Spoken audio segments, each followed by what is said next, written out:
उसके पिताजी को उसका चित्र बनाना अच्छा नहीं लगता था। उन्होंने कई बार सुमन के बनाए गए चित्र को आग के हवाले कर दिया था, फिर भी सुमन हार नहीं मानी। वह चित्रकारी करती गई और करती गई। जब सुमन नहीं मानी तो उसके पिताजी ने उसे उसके हाल पर छोड़ दिया था। एक दिन सुमन अपने कमरे में चित्र बनाने में इतना खोई हुई थी कि उसके पिताजी उसके पास गए। उसके बिल्कुल एहसास नहीं हुआ। तो सुमन, तुम नहीं मानोगी, सुमन के पिताजी ने कहा। यह बेवकूफ़ी वाला काम तुम्हारे किसी काम नहीं आने वाला है। पापा, आप मुझे हमेशा नीचे क्यों गिराना चाहते हैं? सुमन दुखी मन से बोली। मैं ज़िंदगी में कुछ करना चाहती हूँ, आप मुझे बार बार क्यों रोकते हैं? अगर हमें इस गांव में रहना है तो तुम्हें वही करना होगा जो गांव वाले चाहते हैं। कभी नहीं, मैं चाहती हूँ वही करूँगी, चाहे जो हो जाए। सुमन दृढ़ संकल्प से बोली।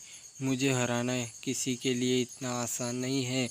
तुम यह नहीं चाहती ना कि मैं तुम्हारे सारे सपनों को जलाकर राख कर दूँ? पापा, इंसान में इतनी ताकत कहाँ कि वह भगवान के दिए गए हुनर को जलाकर राख कर दे। सुमन ने कहा। अपने मेरे बनाए गए चित्रों को जलाया है, मेरे हुनर को नहीं। गांव वाले ठीक कहते हैं कि तुम्हारी लड़की पागल हो गई है, सुमन के पिताजी ने सख्त लहजे में कहा। उसे इलाज की ज़रूरत है।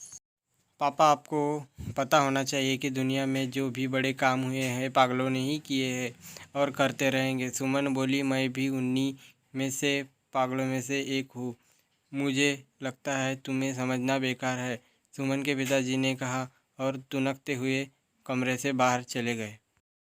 सुमन के लिए किसी को समझना मुश्किल ही नहीं, नामुमकिन था।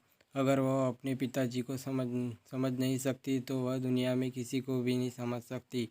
वह घर छोड़कर गांव से दूर चली जाना चाहती, पर वह इस डर से गांव नहीं छोड़ना चाहती थी कि गांव वाले उसके पिताजी का यह कर जीना मुश्किल कर देंगे कि उनकी लड़की किसी के साथ भाग गई। गांव वाले तो बस कहने का मौका ढूंढते रहते हैं। सुमन को जो भी करना था गांव में ही रह कर करना था। वह गांव वालों को सफल होकर दिखाना चाहती थी ताकि वे भी अपनी बेटियों को आगे बढ़ने का मौका दे और उनकी बेटियों अपने पैरों पर खड़ी। एक दिन सुमन के मन में यह विचार आया कि वह गांव में अपने बनाए गए चित्रों की प्रदर्शन लगाएगी और आसपास के 10 गांव में प्रचार प्रसार के लिए आएगी। वह इस बारे में बात करने के लिए अपने पिताजी के पास आ गई।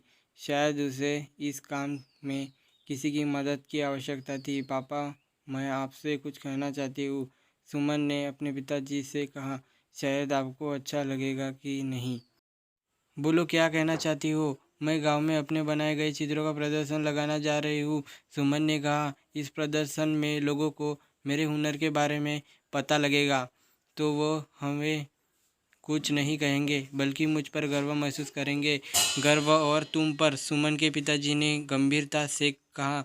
यह कभी नहीं हो सकता। शर्त लगा लो। किस बात की शर्त? यह कि अगर गांव वालों को तुम पर गर्व नहीं हुआ तो क्या पिताजी, तुम चित्रकारी छोड़ शादी करके यहाँ से चली जाओगी? सुमन के पिताजी ने कहा। मंजूर है, तुम्हें यह शर्त मंजूर है, पर सुमन बोली। आपको मेरे एक प्रदर्शन का प्रचार प्रसार के 10 गांव में करना है। हाँ, मैं तैयार हूँ। तो मैं भी तैयार हूँ, सुमन ने कहा। देखना है किसकी जीत होती है और किसकी हार। सुमन और उसके पिताजी प्रदर्शन की तैयारी में जी जान से जुट गए। सुमन के पिताजी अपने खास दोस्तों के साथ पास के 10 गांव में प्रदर्शन के प्रचार प्रसार के लिए और उन्होंने घर घर जाकर प्रसार किया। Like and subscribe to my channel part 2।